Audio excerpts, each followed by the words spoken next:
এই মামলায় মহামান্য হাইকোর্ট জামিন দেওয়ার সময় কিছু ফাইন্ডিংস দিয়েছিল।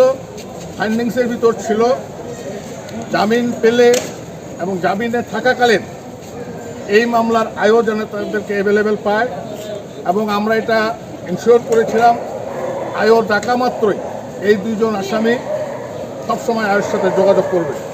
এবং আরেকটা শর্ত ছিল যেন এই মামলার কোনো সাক্ষীকে এই আসামিদ্বয় টেম্পার না করে। এই অবস্থায় আমরা জামিন শুনানিকালে বলেছিলাম যে আমরা একটা লিখিত অঙ্গীকার দিতে পারি যে আমরা আয়ও ডাকা মাত্রই আমরা আয়ের সামনে উপস্থিত হব এবং কোনো সাক্ষীকে এই মামলার কোনো সাক্ষীকে আমরা টেম্পার করব না। বিজ্ঞ আদালত তারপর আমাদের জামিন আবেদন নামঞ্জুর করেছেন।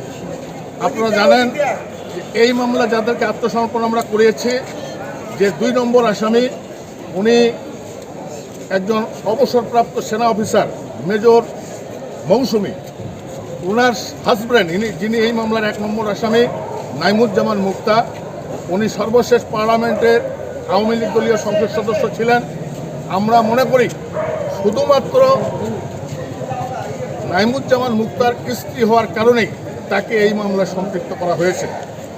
এবং এজাহারের যে বর্ণনা ছিল, যে পুলিশ অফিসার এই মামলাটি দায়ের করেছেন, উনি বলেছিলেন যে 1 থেকে 7 নং সাক্ষীর জবানবন্দি অনুযায়ী 1 থেকে 10 নম্বর আসামি ওনারা নাকি এই যে কেক কাটা আওয়ামী লীগের প্রতিষ্ঠাবার্ষিকী এটাতে নাকি অধ্যয়ন করেছে। পঞ্চগড় 11 আসনের সাবেক এমপি নাইমুজ্জামান মুক্তা, 2 নম্বর আসামি মেজর মৌসুমী সহ 110 থেকে 120 জন আসামি ছিল।